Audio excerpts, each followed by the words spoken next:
Good morning, students. Yes, today we will discuss about the oversubscription and forfeiture of shares. For this, you have to open page 7.169 and question 54.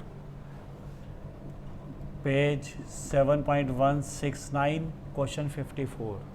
Yes, students, in this question it is given that a limited company invites applications for 50,000 equity shares of rupees 10 each. On application rupees 3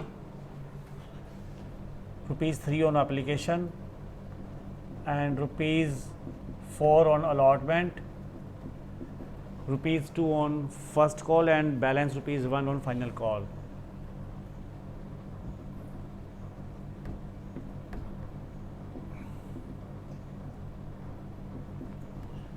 Now applications for 70,000 shares is received by the company, but offer is for 50,000 shares and applications received for 70,000 shares. Allotment was made the following basis that to 10,000 shares full allotment is allotted shares. For application of 60,000 shares, 40,000 shares are allotted. So for 10,000 full allotment, for 60,000, 40,000 shares allotment. Excess money paid on application was utilized towards allotment money. A shareholder, एक shareholder है जिसके पास allotted 1000 shares उसको allot किए गए, और in the group of 60,000 to 40,000 वाली group के अंदर एक ऐसा शेयर होल्डर है जिसको 1000 शेयर्स अलॉट किए गए थे.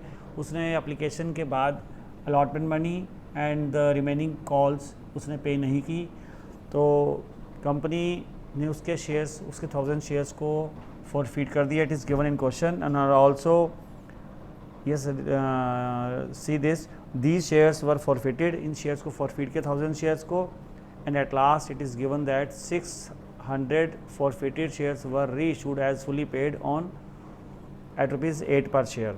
उस 1000 शेयर्स में से 600 शेयर्स को कंपनी ने आगे रीइशू कर दिया रुपीज़ 8 पर शेयर, 8 रुपये पर शेयर के हिसाब से उसको रीइशू किया. Now students see the general entries about this, how to make and see how to make cash book, because it is given in question the last that prepare cash book and journal entries in the books of company. Students, in this side I am making cash book.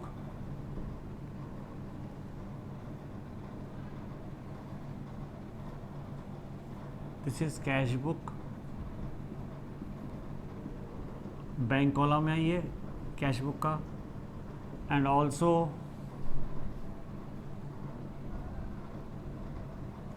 Debit side, this credit side, और इधर हम बनाएंगे journal entries. So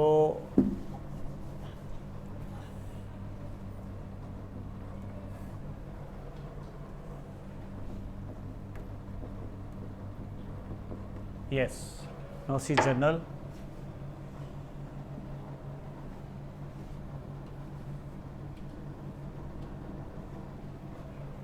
First entry is 70,000 shares with rupees 3 per share, means 2,10,000 company received on application. So put in the cash column, in the bank cash book in the bank column. Amount आएगी इसकी to application, to share application account,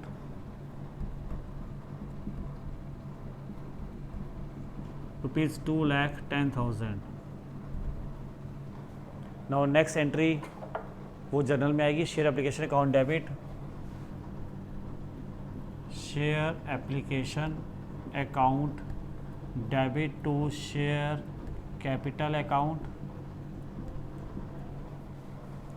amount होगी इसकी 2,10,000 rupees,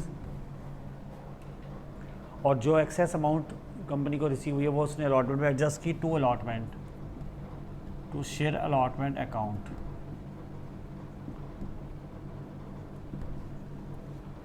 150 and 60,000. Now come to the third entry. हम अब allotment due करेंगे rupees 4 on allotment, rupees 4 पर share on allotment, और 50,000 shares है, 2 लाख रुपीज़ की अलॉटमेंट ड्यू की जाएगी. Share allotment account debit to allotment में किस किस को लेंगे हम, to capital, to share capital account. Amount हो जाएगी 2 लाख रुपीज़, क्योंकि 4 रुपीज़ पर शेयर और 50,000 शेयर्स हैं। ड्यू करेंगे हम 2 लाख रुपीज़। अब स्टूडेंट्स इसमें हमें कुछ कैलकुलेशन समझनी है कि अमाउंट कितनी रिसीव हुई और कैसे रिसीव हुई। स्टूडेंट्स इसमें देखो, कंपनी के पास 2 लाख रुपीज़ आने चाहिए थे, जिसमें से ऑलरेडी 60,000 रिसीव हो चुके हैं। तो 2 lakh allotment 2 lakh rupees already received, 60,000 already received है, तो हमारे पास अभी आ रहा है 140। अब स्टूडेंट्स ये 1000 शेयर्स ऐसे हैं जिन्होंने ये पैसा पे नहीं किया। इन 1000 शेयर्स ने अप्लाई कितने किए थे शेयर्स, अलॉटेड शेयर्स 1000 है, और ये किस स्लैब में से हैं, 60,000 शेयर्स अप्लाई करने वाले को 40,000 मिले थे। जिस होल्डर को 1000 शेयर्स अलॉट हुए हैं, मींस उसने अप्लाई कितना किया होगा, 1500 शेयर्स के लिए उसने अप्लाई किया होगा। इस रेशो 3:2, तो इस 3:2 रेशो में हम लेते हैं तो 1000 शेयर्स उसको अलॉट हुए जिसने 1500 शेयर्स अप्लाई किए। तो शेयर्स अलॉटेड 1000, अप्लाइड कितने होंगे इसके, अप्लाइड होंगे इसके 1500 shares.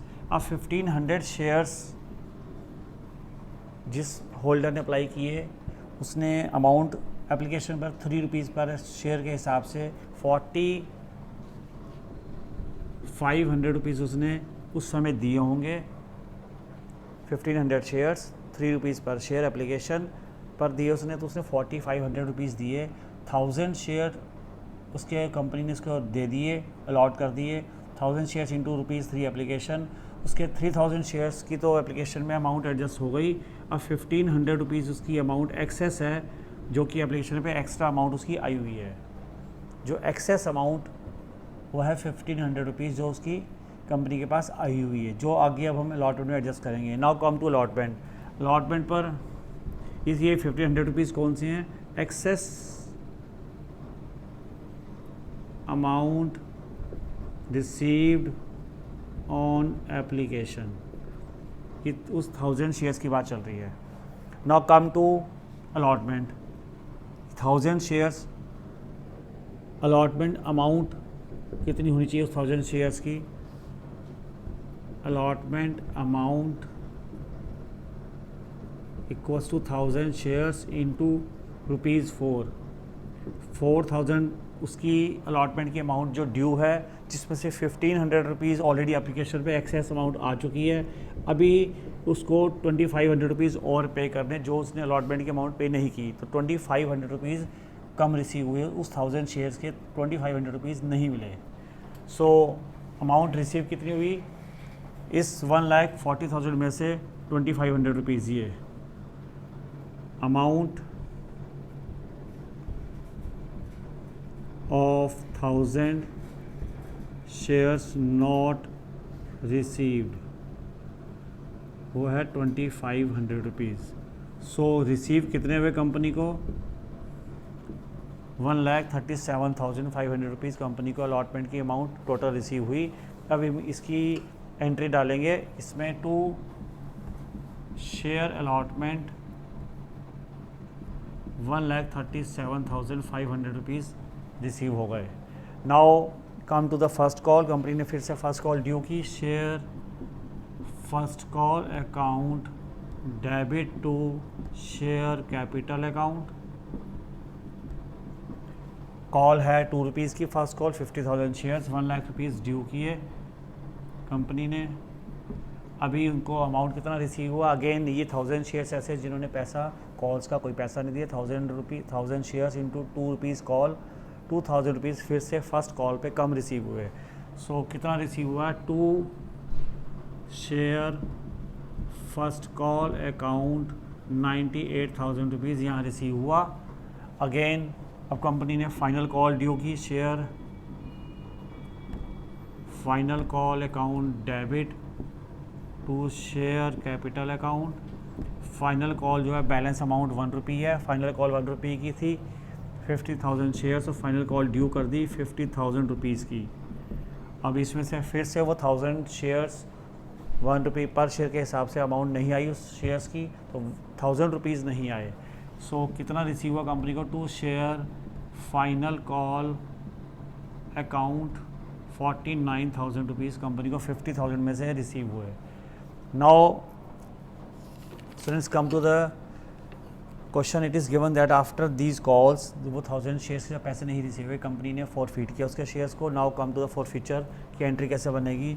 Share capital account debit to share allotment का अमाउंट नहीं दिया उसने, जो अमाउंट नहीं दिया, शेयर अलॉटमेंट नहीं दिया, टू शेयर फर्स्ट कॉल नहीं दिया, टू शेयर फाइनल कॉल नहीं दिया, और जो दिए वो पैसे फॉरफीचर शेयर में चले जाएंगे जो एप्लीकेशन के टाइम पर पैसा दिया था। यस, शेयर कैपिटल है 1000 शेयर्स, 10 रुपीज़ पर शेयर के अकॉर्डिंग 10,000 शेयर कैपिटल है। अलॉटमेंट पर उसने 4500 रुपीज़ दिया था, सॉरी अलॉटमेंट पर उसने कितना नहीं पे किया? 2500 रुपीज़ उसने अलॉटमेंट पर नहीं पे किया। और फर्स्ट कॉल में और फाइनल कॉल में उसने कितना पे नहीं किया? 2000 फर्स्ट कॉल में पे नहीं किया, 1000 रुपीज़ फाइनल कॉल का भी पे नहीं किया, और जो पे किया उसने 4500 उसने शुरू में एप्लीकेशन के टाइम पर पे किया था, वो फॉरफीचर अकाउंट में आ गया। ये this is the entry for the forfeiture of these 1000 shares. Now come to the next entry of reissue of 600 shares out of these 1000 shares, and these 600 shares are reissued now at the rate of rupees 8 per share. Now see the entry about the reissuing of 600 shares out of these 1000 forfeited shares.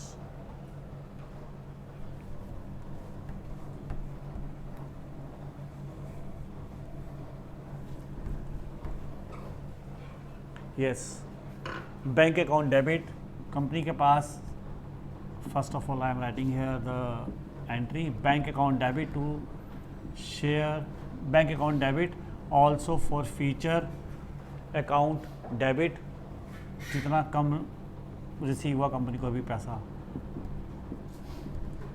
To share capital. अभी हम इसकी calculation देखेंगे कैसे होगा ये। Students सी है 600 shares for 600 shares into 8 rupees पर share के अकॉर्डिंग 4800 अमाउंट जो है अभी कंपनी को रिसीव हुई, 4800 अमाउंट, और 600 शेयर्स की 10 रुपीज़ के हिसाब से शेयर कैपिटल है 6000 की, शेयर कैपिटल वो है 6000 रुपीज़, 1200 रुपीज़ 1200 रुपीज़ जो हैं वो फॉरफीचर अकाउंट से लेकर पूरे कर दिए हमने, डेबिट किया फॉरफीचर अकाउंट को 1200 रुपीज़ से। नाउ कम टू द कितना अमाउंट अब ट्रांसफ़र होगा कैपिटल रिजर्व में। स्टूडेंट्स जितने शेयर्स फॉरफीट कर दिए कंपनी ने उसमें से रीइश्यू जितने हो गए हैं उनका रिमेनिंग बचा हुआ पैसा जो फॉरफीचर अकाउंट में होगा, that amount transfer to capital reserve only. Full amount is not to be transferred to capital reserve. We will reserve the amount balanced of reissued shares in the forfeiture account. That amount be transferred to capital reserve. Now see उस calculation कैसे करेंगे students. Forfeiture account में हमारे पास 4500 rupees ये total आया था, और total shares forfeit हुए थे 1000 शेयर्स। 1000 सी ईयर 1000 शेयर्स का फॉरफीचर अमाउंट है 4500 रुपीज़, तो 600 शेयर्स का फॉरफीचर अमाउंट क्या होगा? 2700 रुपीज़। अब 600 शेयर्स का 2700 रुपीज़ फॉरफीचर अमाउंट है, इसमें से 1200 रुपीज़ इनको रीइशू करने में कंज्यूम हो गए, डेबिट कर दी फॉरफीचर अकाउंट से हमने, यूज़ हो गए। अभी इन 600 का फॉरफीचर अकाउंट में जो अमाउंट बचा हुआ है वो है 1500 रुपीज़। ये 600 शेयर्स री इशू भी हो गए और इनका अमाउंट अभी भी फॉरफीचर अकाउंट के अंदर 1500 रुपीज़ है। That amount this amount be transfer to capital reserve now. So last entry for transfer is for feature account debit to capital reserve account ₹1500। अब बाकी अमाउंट जो रिमेनिंग बैलेंस्ड अमाउंट है students वो उसी में रहेगी फॉर फ्यूचर अकाउंट में जब तक वो रिमेनिंग शेयर्स री इशू नहीं हो जाते। So these are the entries and now come to the cash book. Make the total of this cash book 2,10,000, 137,500, 98,000, 49,000 and 4,800। This ये कहाँ से आए थे 4,800 जो कि वहाँ पर हमने कहाँ रखे हुए थे, ये बैंक से जो इनको उसकी पेमेंट हुई थी शेयर कैपिटल की 4,800 जो रीशू हुए थे वो वाले 4,800 ही है।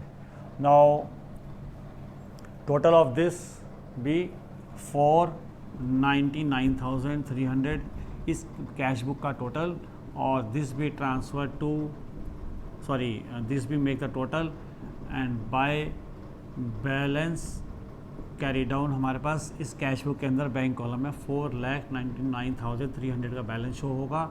और इस तरह से जनरल एंट्रीज कंप्लीट हो गई, उधर की कैश बुक कंप्लीट कर दी हमने।